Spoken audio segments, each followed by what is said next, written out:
आपकी अदालतमध्ये भोजपुरी गायक मनोज तिवारी यांच्यावर आरोप आहे की हे आपल्या गाण्याने सर्वांची मस्करी करतात. मनोजजी, तुमच्या गाण्याचा पूर्ण इतिहास पाहिला. तुम्ही जेव्हा स्टार बनलात, तुमची गाणी जेव्हा पॉप्युलर व्हायला लागली, 25 वर्षाआधीची गोष्ट आहे. तुमच्या गाडीला थांबवलं. तुमच्या समोर मंत्रीजीची गाडी होती, तर तुम्ही लाल दिव्यावरती गाणं बनवून टाकलं. मी त्यांची मस्करी नाही केली. आता तुम्ही बघा, माझी गाडी 400 मीटरच्या सक्रिय रस्त्याला आम्ही पार केलं होतं. 10 मीटर राहिले होते आणि तिथून मंत्रीजी आले. मला 385 मीटर, 90 मीटर बॅक करावं लागलं आणि आमच्या पहिल्या गाडीचं इंडिकेटर तुटलं. हे बघा, आज तुम्ही आरोप लावत आहात रजत भाऊसाहेब, परंतु मी लाल बत्तीच्या विरोधात गायलो आणि एक काळ आला, प्रधानमंत्रींनी सर्वांचे लाल दिवे हटवले. माझं सर, मी VIP कल्चरच्या विरोधात गायलो. आज तर किती चांगली गोष्ट आहे. आज जे लोक ऐकत आहेत, वेळोवेळी जे तुम्हाला चांगलं नाही वाटत ते बोलावं त्यांच्या विरोधात. होऊ शकतं एखादा नरेंद्र मोदींसारखा प्रधानमंत्री येईल आणि तुमचं ऐकेल आणि तो कायदाही बनेल. हे तर खूप चांगलं झालं. मी मस्करी बघा, तुम्ही गाणं काय म्हटलं होतं, रस्ता खाली करा, मंत्र्यांची गाडी येत आहे. नियमांचं पालन कशाला करायचं, काय फरक पडतो? व्यंग होतं ना, व्यंग होतं की एक माणूस असं म्हणेल की अरे मी जनता आहे, मी कसं काय हटणार, मंत्रीजींना सांगा जरा थांबा ना. तर म्हटलं नियम का बघारत. सूर नाहीये ना? एखादा हार्मोनियम ठेवलाय का तुम्ही? अच्छा आहे. बरं, मी प्रयत्न करतो. कोणी एखादा हार्मोनियम मला तुम्ही हार्मोनियम द्या ना, जर असेल तर. हो.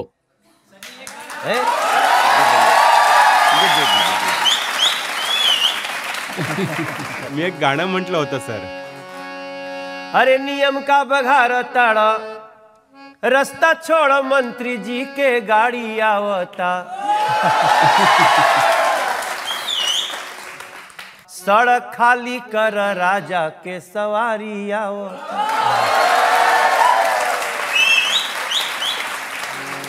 देखत नहीं खराय फल के नाल हो देखात बा. सर, तुम्ही जरा आठवा हा. काही काळाआधीचं तुम्ही लोकही जरा आठवा. नेता जेव्हा जात होते तर त्यांच्याच गाडीत तिथे नेताजी समोर बसले आहेत, मागून रायफल अशी सवार होती. गाण्याचा परिणाम तर झाला. हे मी कोणाची मस्करी नाही केली हा सर. अच्छा, मी तुम्हाला आणखी एक उदाहरण देतो. बघा, बऱ्याच वर्षांपर्यंत तुम्हाला आयुष्यात नोकरी नव्हती मिळाली, स्ट्रगल करत होता तुम्ही. हो. जेव्हा गाण्याचे स्टार बनलात तेव्हा तुम्ही बेरोजगारांची मस्करी केली, त्यावर गाणं लिहिलं तुम्ही. नाही, मस्करी नाही केली होती मी.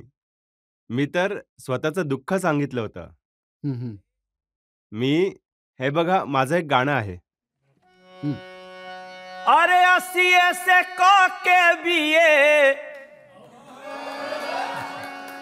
असिए से के बिये, बचवा हमार कंपटीशन देता.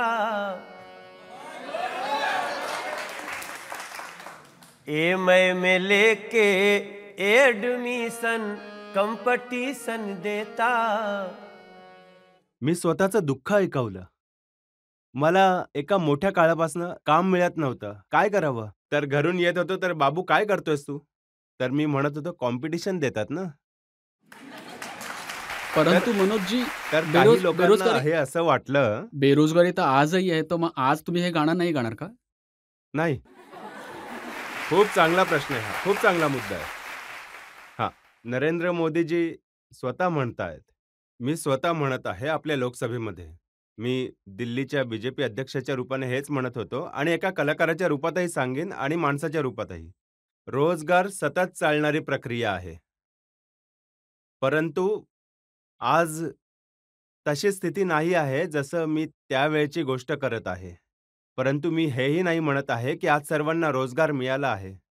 हो, आम्ही नियमितपणे याच दिशेने सकारात्मक पाऊल उचलले आहेत आणि पहिल्यांदा असं झालं आहे भाऊ की या देशात नव्या एंटरप्रेन्युअरला रोजगार घेणाऱ्यांऐवजी रोजगार देणारं बनवत आहे. आता अलीकडेच आम्ही 130 लोकांना आमच्या लोकसभेमध्ये असंच काम करून दिलं. आता मधमाशी पालन शिकवलं आहे त्यांना. तर त्या काळाच्या स्थितीमध्ये आणि आताच्या स्थितीत खूप अंतर आहे, परंतु रोजगार तर नियमित निर्माण करावा लागेल, द्यावा लागेल. आता मी परत सेन्सिटिव्ह विषयाकडे तुमचं लक्ष केंद्रित करतो. हा आहे भ्रूण हत्येचं. गर्भात मुलींची हत्या करण्यात येत होती. तुम्ही सिंगर बनलात. तुम्ही असं गाणं म्हटलं, जसं असं वाटलं की तुम्ही त्याची मस्करी करत आहात. तुम्ही म्हटलात की एक दिवस तो येईल की लग्नासाठी मुलगीच मिळणार नाही. तर मी मस्करी नाही केली होती. मी दुःख गायलं होतं. हे बघा, मी नक्की हे म्हटलं होतं की आज तुम्ही नोकरीसाठी लाईन लावत आहात. मी कधी गायलं होतं सर हे? 1996 मध्ये. माझ्या गाण्याचा भाव समजून घ्या. अगिया दहेज के कैसन तेज हो गईल, बेटी जन्मावल परहेज हो गईल. यानंतर मी गायलं होतं कि ढेर नइखे दीन अब तो उहो जुग आई, कि शादी बदे बचवा कंपटीशन देवे जाई हो. मी मस्करी नाही केली होती. मी रडून रडून गाणं गायलं होतं सर. 1996 आठवा तेव्हा ते भ्रूण हत्या, ते काय अल्ट्रासाऊंड नवीन नवीन आलं होतं आणि ज्याला कोणाला बघावं ना, मुलगी पोटात आहे, तर काय झालं, सफाई करून टाकली. तर मी रडत रडत हे गाणं गायलं होतं रजत सर. मी मस्करी नव्हती केली होती. मी संकट दाखवलं आणि संयोग बघा की मी ते संकट दाखवलं आणि एक दिवस मी संसदेत येऊन त्या विरोधात कडक कायदा बनवला. हे तर मी काहीही, हे असं लोकांनी पसरवलं की मी मस्करी करत आहे. बेसिकली मी संकट हे पहा, तुम्ही दाखवलं. आपकी अदालतमध्ये त्या सर्व गोष्टींचे स्पष्टीकरण द्यायची संधी मिळेल जे सर. तुमच्याविषयी पसरवलं गेलंय. आता गंगा मैयाची सफाईविषयी तुम्ही तर बनारसमध्ये राहिला आहात. त्याला घेऊन खूप सारे प्रश्न उपस्थित केले होते. त्यावरही तुम्ही गाणं बनवलं होतं. गंगेच्या स्वच्छतेसाठी बनवलेलं. हे ही 25 वर्ष जुनी गोष्ट आहे. हो, जेवढे तुम्ही आरोप लावणार 25 वर्ष जुनेच आहेत. मी असं नाही म्हणत की माझ्याकडून चूक नाही झाली. झाली असेल. माझ्याकडून कुठे कुठे चूक झाली असेल. वी ऑल आर ह्युमन आणि आम्हीही माणसंच आहोत. परंतु माझं गंगाचं गाणं होतं, कि गंगा मैया के समैया से बचा लए भैया, भारत के कल्याण चाहे तो.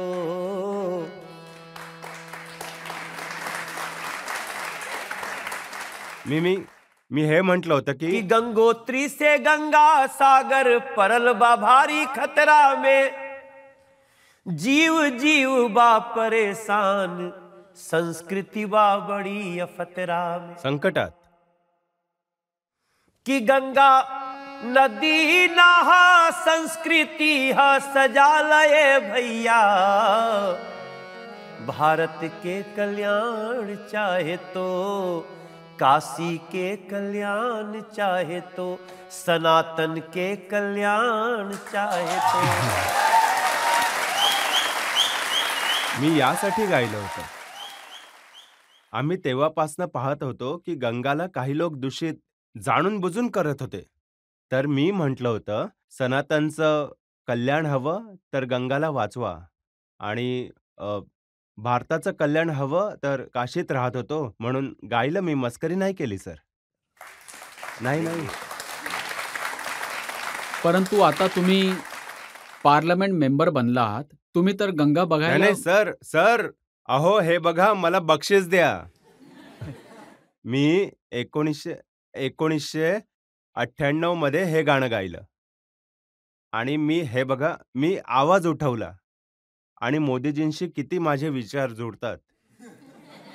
मी गाणं गायलं 98 मध्ये. मोदीजी प्रधानमंत्री बनले, मीही त्या संसदेमध्ये होतो आणि पहिल्यांदाच गंगाजींवर मंत्रालय बनलं. नमामि गंगे मंत्रालय बनलं आहे. सांगा जरा, नाही म्हटलं असतं तर कसं बनलं असतं मग?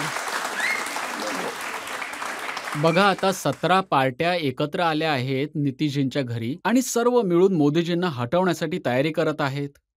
आणि जसे घरी आले तसा विस्फोट झाला. आता बघा यात आम्ही काय करू शकतो. शरद पवारजी मस्त टनाटन गेले होते. आणि हे मी तर स्वतः आश्चर्यात आहे. मी तर बेडवरून खाली पडलो. जज साहेब मी बेडवरून खाली पडलो. हे बघा की तिथे जिथे कुठे ते एकत्र आले होते आणि घरही तुटलं होतं. हा या देशाचा आत्मा आहे रजत भाऊसाहेब. या देशामध्ये आता सत्य समोर येत आहे. नैतिकता समोर येत आहे. तुम्ही कितीही कोणाला पार्टीच्या आधारावर शिव्या देऊ शकता. परंतु ज्यासाठी जिथे ऑस्ट्रेलियाचा प्रधान म्हणेल की मोदी इज द बॉस. जर एखादा प्रधानमंत्री प्रणाम करता करता भारताच्या प्रधानमंत्रीचे पाय पडला तर या देशातल्या सर्व माणसांना वाटेल की इथे मला बॉस म्हटलं जात आहे, माझ्या पाया पडलं जात आहे, माझं वंदन केलं जात आहे. आणि हे दृश्य पाहायला कधी मिळेल का सर? नरेंद्र मोदीजी हे थोडी ना म्हणत आहेत की आम्ही सर्व काही ठीक केलं आहे. तेही म्हणतातच की भारताच्या आनंदाचे झाले श्री गणेश आहे, परंतु शिखर अजून बाकी आहे. आपल्याला अजून खूप वर जायचं आहे सर. परंतु लालूजी म्हणत आहेत, आता फिट झाले आहेत, मैदानात उतरले आहेत, मोदीजींना उपटून फेकतील. हे बघा, लालूजींना जे काही काम करायचं होतं ते कालही करत होते, आजही करत आहेत, उद्याही करतील. स्वस्थ रहा. परंतु नरेंद्र मोदीजींना उपटणे यावेळी भारताला उपटण्यासारखं आहे. नरेंद्र मोदीजींना अरे गरिबीला उपटा ना, भ्रष्टाचारला उपटा ना, आतंकवादला उपटा ना, ड्रग माफिया आहेत त्यांना उपटा ना. नरेंद्र मोदीजींना उपटायला काय येत आहात? कारण की तुम्हाला सत्तेत कित्येकदा संधी मिळाली. तुमची इच्छा असती तर तुम्ही देशाला मोठं केलं असतं. गरिबांना फ्री उपचार मिळाला असता, घरात महिलांना शौचालय मिळालं असतं, आपलं गॅस कनेक्शन मिळालं असतं. लोकांना आपल्या बँक अकाउंटमध्ये 48 करोड लोकांचं कधी बँक खातंच नव्हतं सर. तर नरेंद्र मोदीजींना उपटण्यासाठी जेही उभे राहतील, मला वाटतं देशाची जनता त्यांनाही उपटून फेकून देईल. तर जनता इथे आहे, त्यांना विचारूया की त्यांना प्रश्न विचारायचे असतील तर. सर, तुम्ही खूप फेमस गाणी, हिट गाणी लिहिली आहेत, गायली आहेत. तुम्ही मोदीजींवर एखादं गाणं लिहिलंय का? हो, मी मोदीजींवर 2014 मध्येही गाणं बनवलं होतं आणि 2019 मध्येही गाणं बनवलेलं. आता परत गाणं बनवत आहे. यावेळी बनवलं आहे आणि ते मी हे बनवत आहे.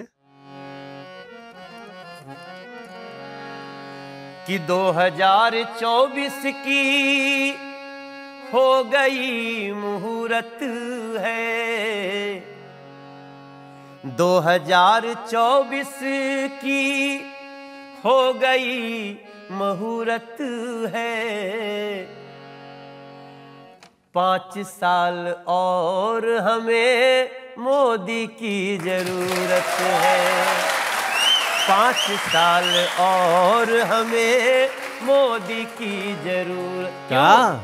मनुष्य का साफ है, कर रहा इंसाफ है, नीयत में खोट नहीं है, हो रहा विकास है. भारत को आंख दिखाए अब किसकी जुर्रत है, बस 5 साल और हमें मोदी की. हे गाणं मी बनवत आहे सर. मी तर बघा ना, आशिक अजूनही आहे. मी तर आपल्या देशाच्या युवकांच्या प्रश्नाचं उत्तर देत आहे. बाकी तर यांनाही करायचंच आहे, सर्वांना करायचं आहे. आणि हे गाणं मी अजून लिहिणार आहे. आज सुरुवातही झाली आहे. तर